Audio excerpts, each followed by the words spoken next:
Okay, so, kaya hindi po pala siya gumagana. Pero okay, start na po natin ang ating chapter 9. Since natapos na po tayo last week with our uh, nouns of family. And then right now, we're gonna move sa ating ordering food naman tayo. So in ordering food, we have our grammar, 주세요 and 하고. Okay, for the food and the numbers and classifiers, probably magiging po siya kasi pag-usapan natin pagkain. And then, okay, Korean meals. Sige po, let's start sa ating first vocabulary. Food. Sinasabi po natin, 음식. 음식. Okay? And, repeat after me, bibimbap.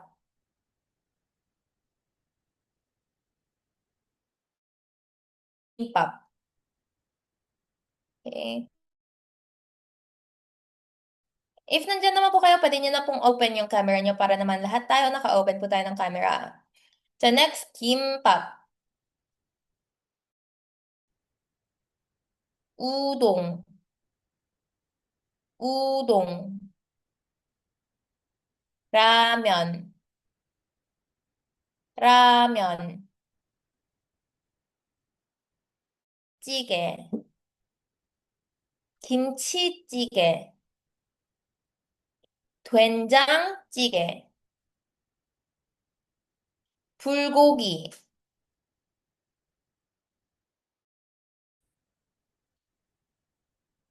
돈가스, 돈가스, 짜장면,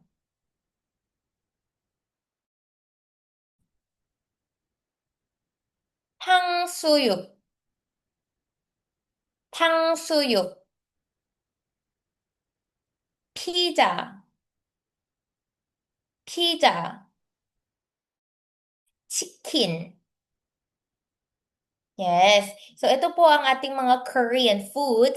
And pag nakita nyo dito, pag sinabi natin, 좋아하다 is to like. Okay?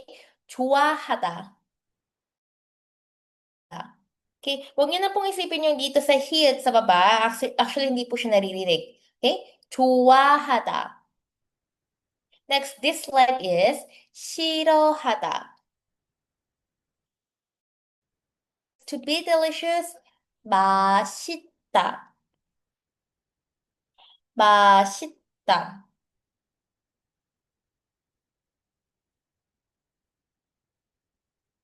Ah, ah, ito po yung nisita. Magiging ganyan po yung sound niya. Masita. Okay? Kasi yung dito, pumunta po siya dito. And eto naman kasi sa sound ng d kapag nasa third consonant siya. And then yung sa likod, naging doble siya kasi naging doble to. So it's just a pronunciation rule para lang ma-pronounce po natin natural. Okay? Masita. Next, not delicious naman, 맛없다. 맛없다.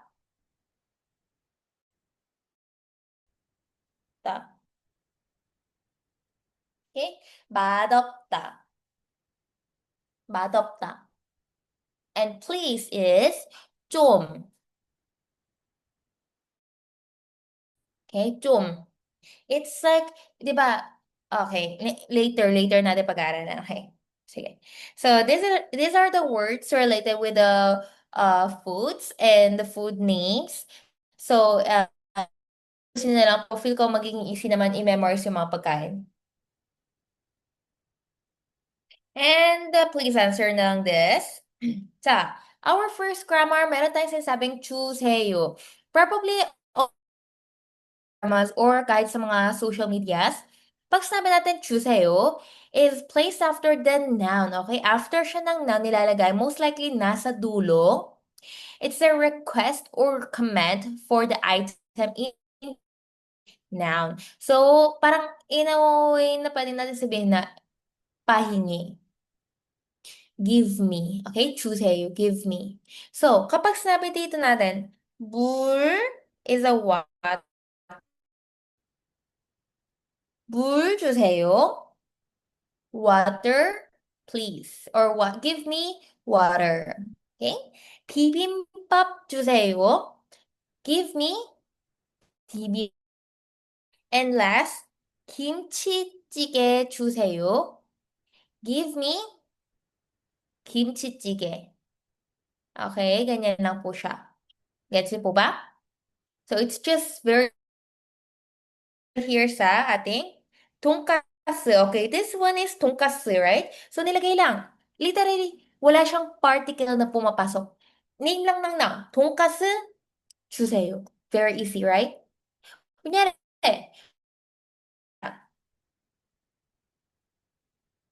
돈. 돈 주세요. Pahingi ng pera. So it's literally very easy kasi wala tayong nilalagay na any particle. So please answer. Okay? Okay. 자, pakinggan po natin yung conversation. Bago natin pakinggan, basahin po muna natin. Ay, pakinggan po muna natin yung conversation niya. 어서 오세요. 뭐 드시겠어요? 저는 비빔밥 주세요. 저는 김치찌개 네, 알겠습니다. 물도 좀 주세요. 어서 오세요. 뭐 저는 비빔밥 주세요. 저는 김치찌개 주세요. 네, 알겠습니다. 물도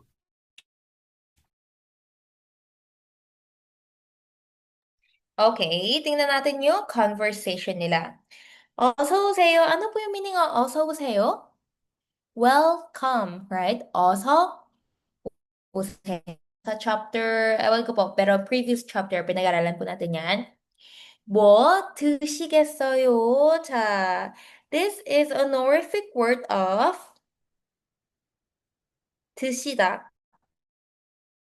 to eat. Pwede natin sabihin niya na 먹어요.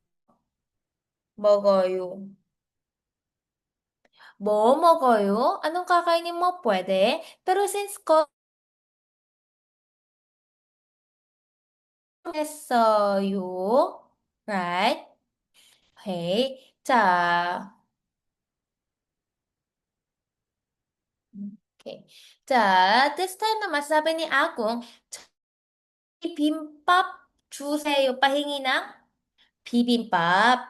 And sinabi ni Amina, sabi ni Amina, 저는 김치찌개 주세요. pahingi ng 김치찌개. Clark na, 네, 알겠습니다. Yes, okay. And meron siyang nilagay pa dito. 물도 also water too. Ganyan siya. Water. Lagyan natin ng please. 좀. 물도 좀. 물도 좀 주세요. Kapag sabi natin 좀 is please. Most likely nilalagay po natin siya before ng 주세요. So, bale, bibimbap 좀 주세요. Ganyan siya. Hindi po siya pwedeng mauna sa pinakaharap. 좀 bibimbap 주세요. Hindi po siya pwede sa harap. Dapat nasa gitna siya. 주세요. Naintindihan niyo po ba? So, always remember, ang 좀 ay pumapasok po siya before ng 주세요. Okay? 자, pakinggan po at tingnan po natin kung narinig po ba natin yung mga conversation niya. 어서 오세요. 뭐 드시겠어요? 저는 비빔밥 저는 김치찌개 주세요. 네, 알겠습니다. 물도 좀 주세요. 어서 오세요. 뭐 드시겠어요? 저는 비빔밥 주세요. 저는 김치찌개 주세요. 네, 알겠습니다. 물도 좀 주세요. Medyo ano po ba, putol-putol? Napuputol po siya. Hindi ko pala kung feel ko mahina yung wifi namin, pero ako lang po yung gumagamit ng wifi namin dito eh. Pero anyway, ah, naintindihan niyo po ba? Naririnig niyo po ba yung sinasabi nila? Okay, ganyan lang po yung conversation din na yung po sa exam. Okay? So, let's move to the next. Okay? Dito po tayo sa numbers and classifiers. So, in numbers, very easy lang po yung titingnan natin, which is the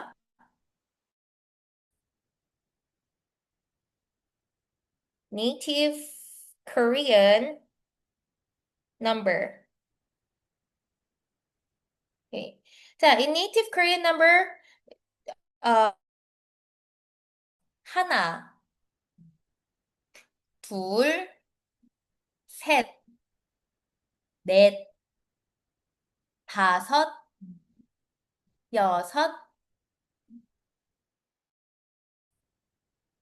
여덟, 아홉, 열. Okay? 자, kapag nakita natin dito, this we pronounce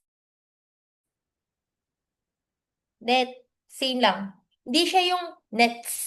Hindi siya ganun na. Okay? It's parang T na yung magiging net. Ganun. Same lang din po dito. 다섯.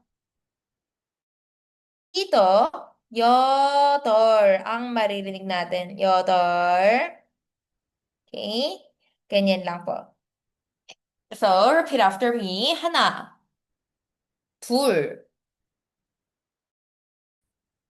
넷, 다섯, 여섯, 일곱, 여덟, 아홉,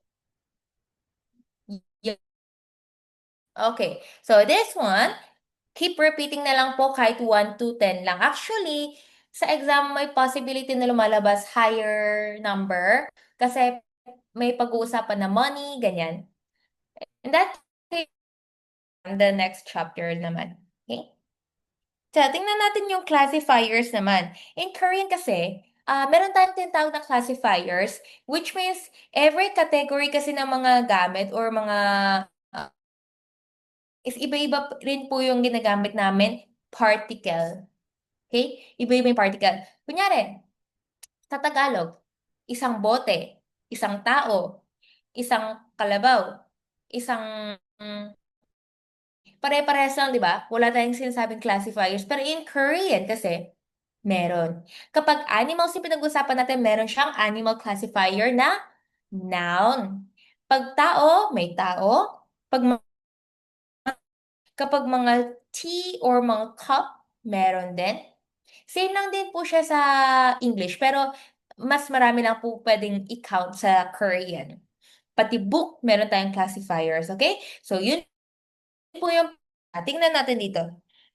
Pag pinag-uusapan natin mga unit or yung mga gamit, any kind of gamit, ke, ke. Kapag binibilang natin, okay? Ke. Yung binibilang,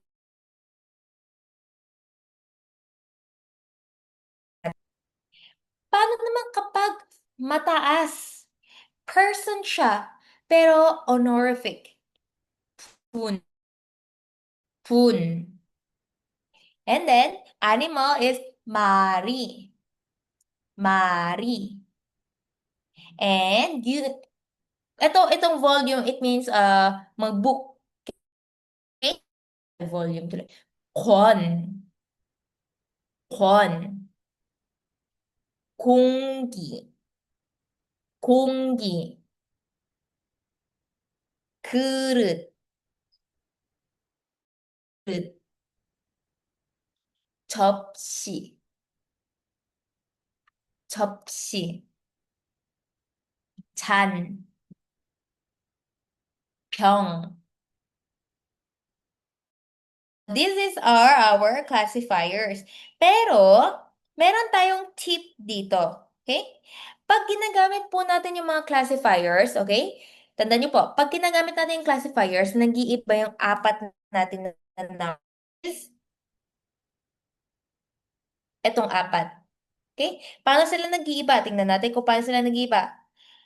Magbabago po sila ng word. Paano? Instead of hana, han. Two. 셋, 네. Okay? Etong apat lang magbabago, pero yung remaining parehas lang. So, paano natin sasabihin? Kunyari, one, hindi siya hana, 명. It should be 한 명. Paano isang animal? Wait lang.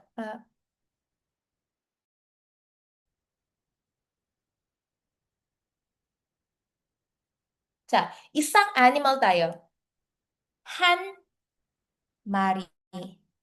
Ganun. Isang aso, ganyan. Yan is 강아지. So, paano natin sasabihin? 강아지 한 마리. Ganun siya. Okay?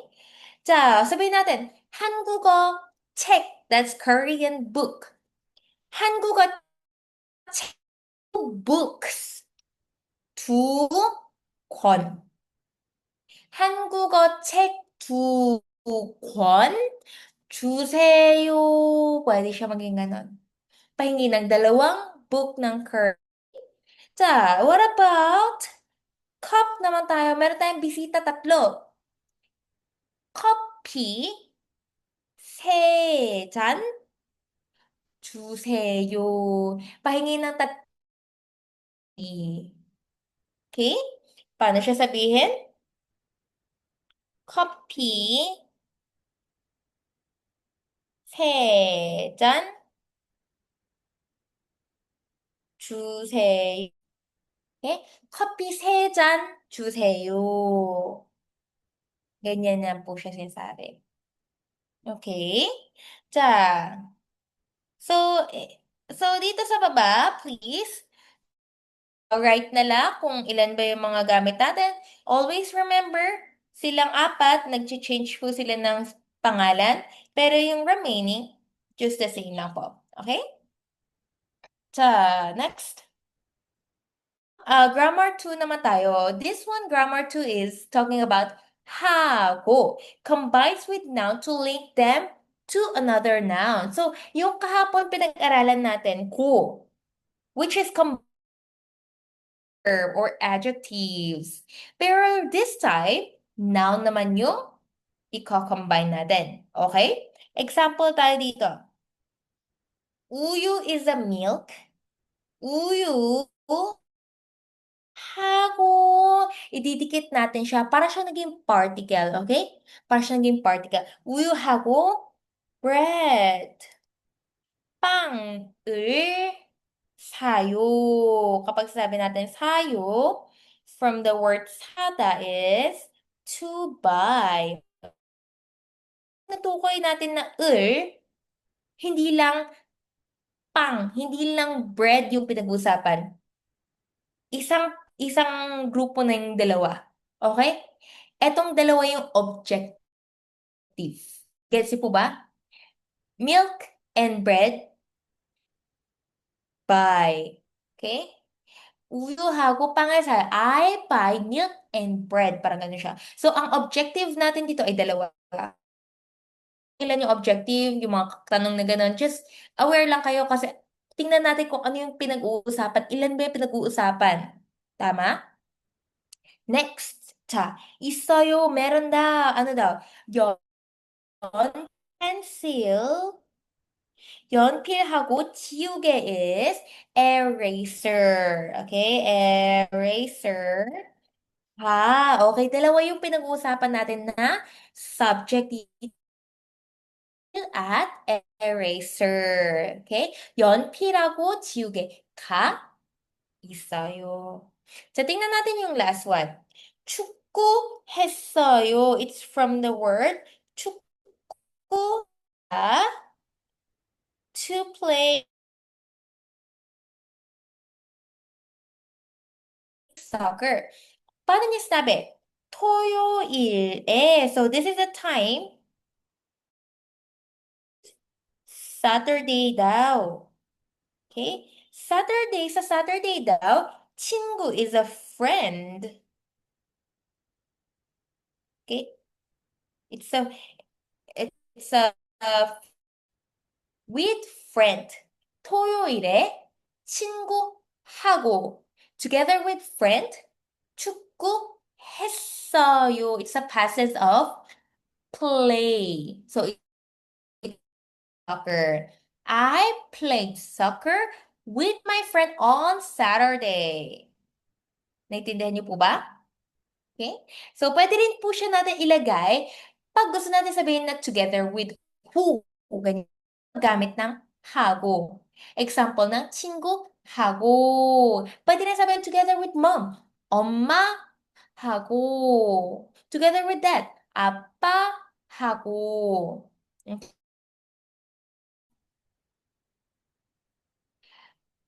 Kasi nilagay lang natin yung wala na tayong ibang kadugtong na noun kasi automatic, ako yung pinag-uusapan natin.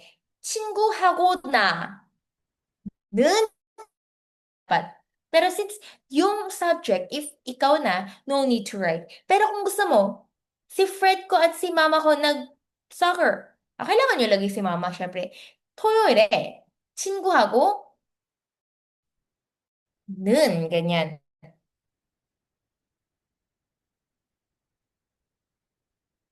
Pwedeng ganito kung dalawa yung subject na pinag-uusapan natin. Pero kung ikaw yung isa, hindi mo na kailangan nilagay kasi automatic ikaw. Okay? Sa, ano daw po ang pinagkaiba ng kwa and wa sa hago? Kasi maraming tao nagtataka din sila. Parehas po kasi sila na and. Okay? Kwa is used in formal situations or written language.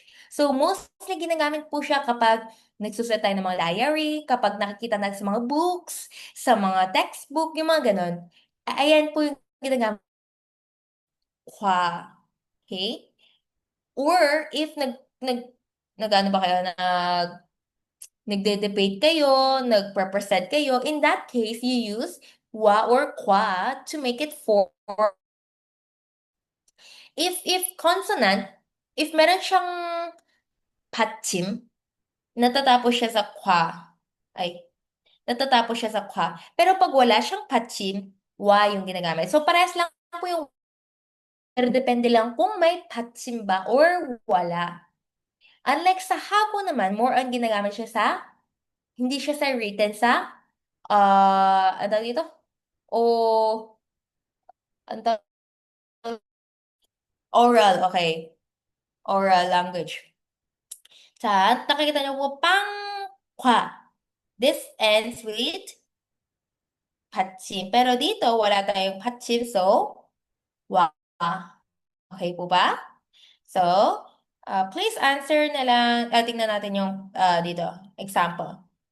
자, meron tayong apple, 사과, and meron tayong is cracker or parang yeah, snack ganyan.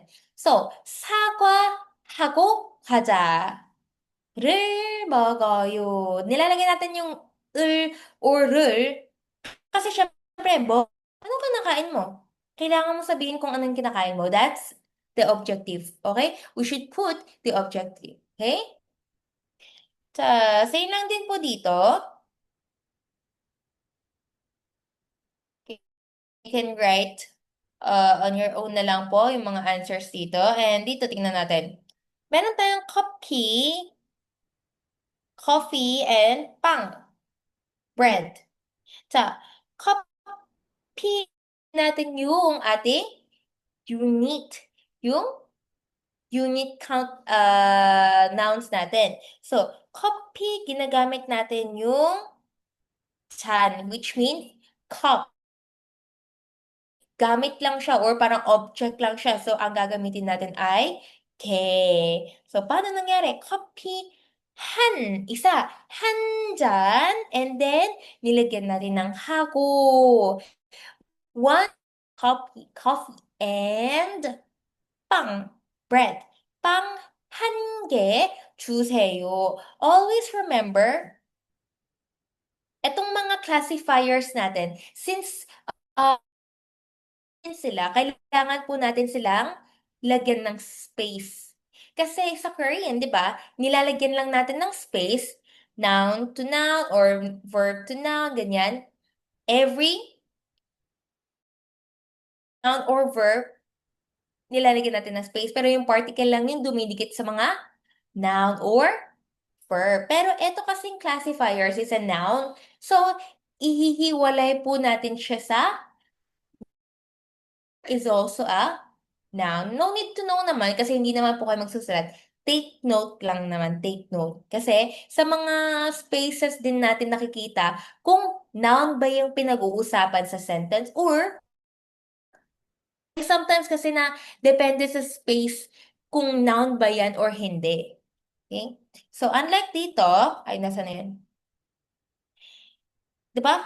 Han is one. Chan is cup. Kailangan natin, 1 cup. Okay? Kapag nagbabasa tayo, para mas aware po tayo. Okay? So, please, do na lang, gawin nyo na lang po siya as your assignment. And let's go to 70. So, pakinggan po natin ang ating audio 70. 어서 오세요. 뭐 드시겠어요? 이 2잔 주세요. 빵 있어요? 아니요, 없어요. 케이크는 있어요. 그럼 커피, 케이크 주세요. 네, 알겠습니다. Sa tingnan natin, sinabi niya, ginamit din dito, welcome. 뭐 드시겠어요? Anong kakainin mo? 자, nilagyan dito, coffee, di ba? This is coffee. 2잔, and coffee 주세요. Pahingi ng 2 cup of coffee. Pero sabi dito, bread. Bread 있어요? 빵 있어요? Sinabi, 아니요, 없어. wala daw. 케이크는 있어요. My cake. 그럼 is then, 커피 2잔. long cup of coffee and 케이크 주세요. Okay? In this case, pwede natin siya actually lagyan ng rel, which is the objective. Para sinasabi natin na pahingi ng cake, 'di ba? Pero anong tawag dito? Oral kasi, you don't need to actually put the sa oral. Pero pag magsusulat ka, syempre kailangan mo lagay. Pero kapag nagko-conversation kayo, nag-uusap lang kayo, you don't need to write it. Okay? Uh,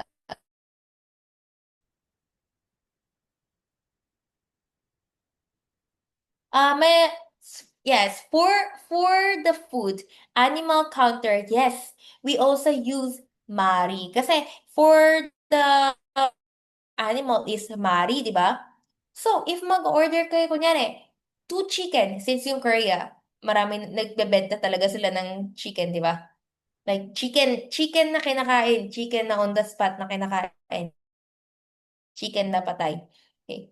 So, sasabihin natin, pahingi po ng pa-take out ng 2 chicken. In that case, you use 2 mari. Mari. Korea, merong um, pangalan ng chicken brand. Pangalan ng chicken brand is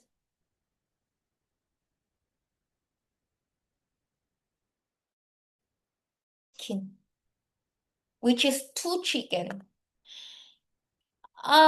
Yung vibe kasi ng chicken house nila is dalawang ay, actually, pero ganyan po yung chicken house nila. Parang ganyan.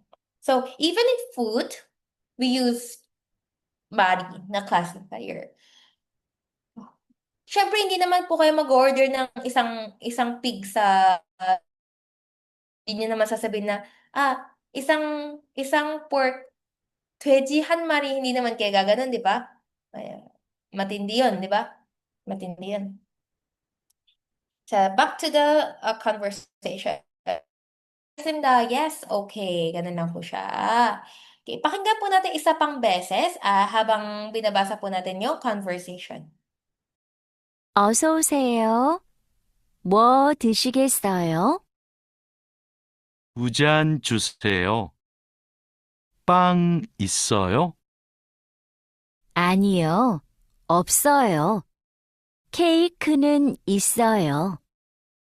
그럼 커피 2잔 케이크 주세요.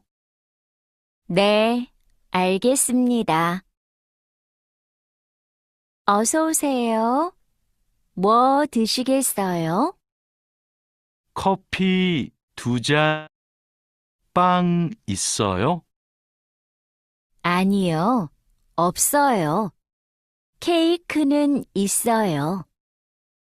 그럼 커피 2잔하고 케이크 네, 알겠습니다. Okay, so that was the conversation. And for here, you can read it na lang if you're okay, pwede nyo na lang po basahin while we're having our rest. Pwede rin. Sige po. So now we're gonna have a 10 minutes rest. And then after that, this one is also your assignment. Do by your own and then answer the questions. Next, we're gonna go on sa ating chapter 10, shopping. Okay? So, okay, let's be back na lang po after ng break.